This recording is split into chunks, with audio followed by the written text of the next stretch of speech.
నమస్తే, welcome to hash tag you. నేను మీ రాజేష్.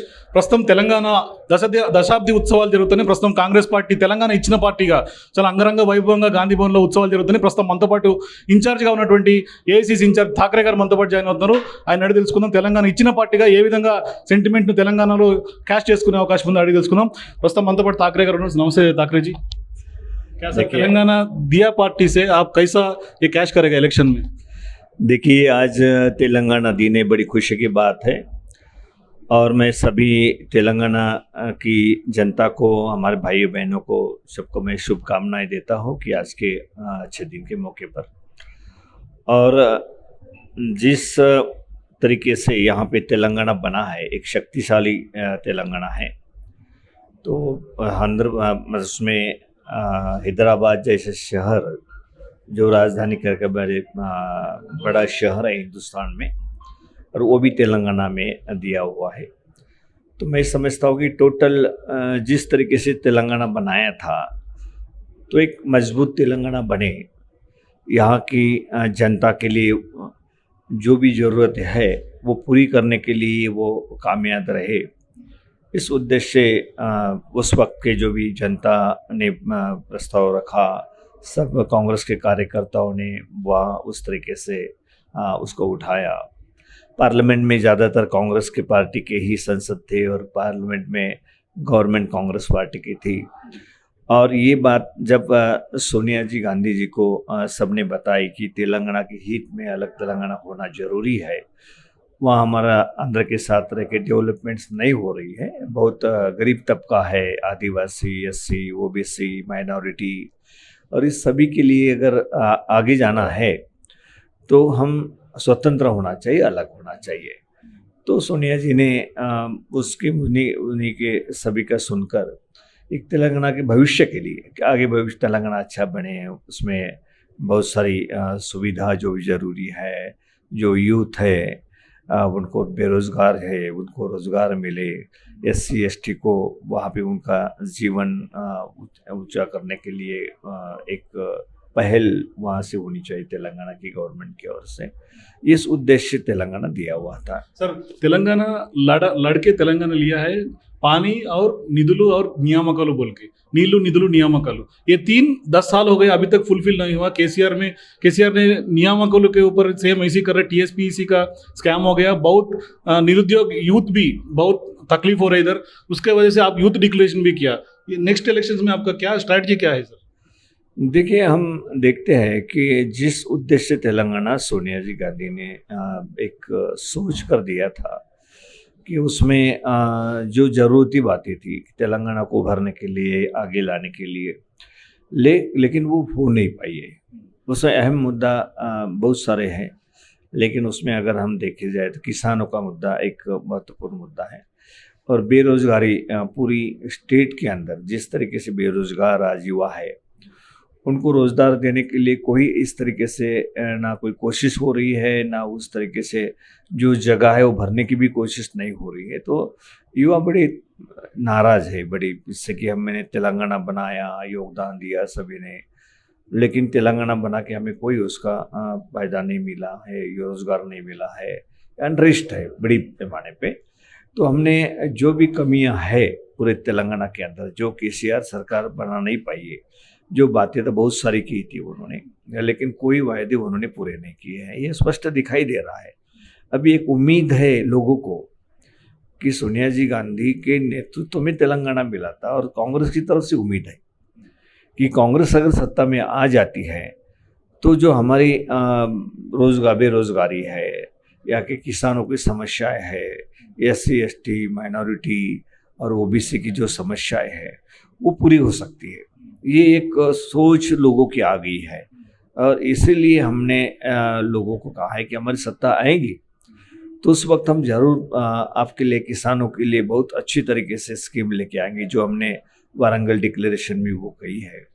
और उसके बाद हमने युवाओं के लिए भी हैदराबाद डिक्लेरेशन में वो बात कही है कि युवाओं के लिए भी हम रोज़गार उपलब्ध करेंगे। हर साल उन्होंने कहा था कि हम इतने रोज़गार देंगे, लेकिन वो तो कोई दे नहीं पाए। लेकिन हमने पहले ही कहा कि 2 लाख जो रोज़गार है, जो पेंडिंग पड़े हुए है, जो मंजूर है लेकिन भरे नहीं जा रहे हो, वो जल्द से जल्द कांग्रेस पार्टी आने के बाद पहले ही साल में भर दिए जाएंगे। उसमें जितने भी SC ST की पोस्ट है वो सब एक ही साल में भर दी जाएंगी। इसका मतलब साफ है कि कांग्रेस सत्ता में आने के बाद ये सभी बातें करना चाहती है और कांग्रेस को ही इस तेलंगाना के बारे में ज़्यादा हित कर सकती है कांग्रेस, क्योंकि कांग्रेस ने उस वक्त दिया है ये तेलंगाना जिस वक्त केंद्र में कांग्रेस पार्टी की सरकार थी, कांग्रेस पार्टी के MP थे यहाँ पर, और सभी लोगों ने मिलकर तेलंगाना का बनाने के लिए कि इन उद्देश्य उन्होंने सोचा था कि तेलंगाना अलग बनने के बाद हमारी ये समस्याएं दूर हो जाएंगी। लेकिन हम देखते हैं कि अकेले मुख्यमंत्री, उनके रिलेटिव्स, उनका भी जिस तरीके से सिर्फ वोटिंग की तरफ ध्यान देकर कुछ स्कीम बनाना और लोगों को बोलना हमारे आपके लिए इस काम कर रहे हैं, लेकिन भविष्य के लिए क्या कर रहे हैं? रोजगार मिलने के लिए कुछ कर रही है? नहीं कर रहे। किसानों के भविष्य के लिए क्या कर रहे हैं? कुछ नहीं कर रहे हैं। ठीक है, वोटिंग दिलाओ मिलाने के लिए जो भी बातें चंद इस साल करने की होगी उसके वो डिक्लेयर करते जाएंगे, मैंने ये किया है वो किया है। इस तरह के झूठे वायदे अब लोग उसके त्रस्त आ चुके हैं। अभी कांग्रेस को लाना चाहती है, जरूर कांग्रेस इस वक्त के चुनाव में असेंबली में कांग्रेस पार्टी जीतेगी, ये पूरा विश्वास हमें है। सर, तेलंगाना में केसीआर झूठे वादा किया, अभी आप ही बोल रहे हैं 10 साल हो गया तेलंगाना सेंटिमेंट को केसीआर कैश कर दिया। अभी 200 करोड़ रख के बहुत ग्रैंड से सेलिब्रेशन कर रहे हैं 10 साल का। अभी आप कैसा देख रहे हो उसको? देखिए, वो सेलिब्रेशन करना नहीं है, वो खुद के फायदे के लिए, खुद लोगों ने उनको समझ में नहीं आना चाहिए तेलंगाना का डेवलपमेंट्स हुआ क्या नहीं हुआ, इसलिए इस तरीके से जाहिरात देना, एडवर्टाइजमेंट के ऊपर ज़्यादा ध्यान देना, लोगों को जताने का कि हम ये सब कुछ कर रहे हैं आपके लिए, लेकिन सही कर रहे हैं, लोगों तक क्या पहुंचा है? हर आदमी को क्या मिल रहा है? हर किसानों को क्या मिल रहा है? उनकी जमीन जा रही है। धरनी पोर्टल की इसमें से आप देखो, सब पूरी जमीन बड़े लोगों के इसमें में डाल रहे हैं वो, मतलब गरीबों को तो कोई हित नहीं कर रहे ना, और लॉन्ग टर्म कोई पॉलिसी नहीं कर रहे कि आगे चलकर मैं जो कर रहा हूँ उसके आधार पे बहुत कुछ इस प्रदेश में बनेगा, बड़ा स्ट्रांग प्रदेश होगा। इसके लिए कुछ भी नहीं है।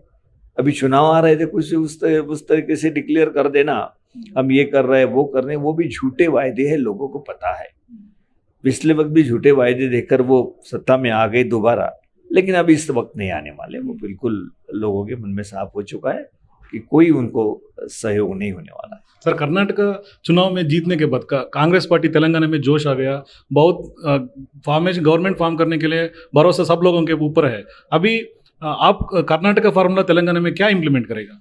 देखिए, कर्नाटक का ही फार्मूला इम्प्लीमेंट करने का जरूरत नहीं, हर स्टेट की अलग अलग समस्या होती है वहाँ पर। लेकिन कुछ बातें जो कर्नाटक में उठाई थी, जो भ्रष्टाचार के बारे में, जिस तरीके से करोड़ों रुपए, हजारों करोड़ रुपए वहाँ से निकाले जाए हैं, बड़े पैमाने पे आज 5 लाख करोड़ का कर्जा हो चुका है पूरे स्टेट के ऊपर। ये तो जनता के ऊपर हुआ है ना। ये गए कहाँ पैसे, कहाँ पे खर्चा किया? एडवर्टाइज पे। सब इधर उधर, हर दिल्ली से लेकर पूरे देश में एडवर्टाइज करते हो। तुमने TRS इसलिए किया था कि तेलंगाना का विकास की तरफ ध्यान देंगे, लेकिन आप तेलंगाना के विकास की ओर ध्यान नहीं दे रहे। बीजेपी को सपोर्ट करने के लिए प्लान बना रहे। आगे चलकर कांग्रेस पार्टी सत्ता में नहीं आना चाहिए, राहुल जी सत्ता में नहीं आना चाहिए, इसलिए बीजेपी को आगे करो, उनको तोड़ो। तोड़ने के लिए जो जो बातें जरूरी है, बीजेपी की बी टीम बन के वो सामने उभर रही है, ये दिखाई दे रहा है। अभी उनको सत्ता नहीं मिलेंगे, लोग पहचान चुके हैं। तो इधर कर्नाटक इलेक्शंस के जीतने के टाइम पे बीजेपी इधर तेलंगाना में बहुत डाउन हो गया, ग्राफ डाउन हो गया बोल के सभी एनालिसिस भी सब आ रहे हैं। और इसके ऊपर उन्हें बीजेपी लीडर्स बोल रहे हैं कविता अरेस्ट होने के बाद ही बीजेपी इधर तेलंगाना में थोड़ा फॉर्म में आ जाएंगे बोल के। उसमें क्या देखिए, कविता अरेस्ट होने की बात ही नहीं है। मैंने पहले से ही कहता हूँ कविता अरेस्ट नहीं होगी। उसमें दोनों का एक दूसरे से मिलाप है।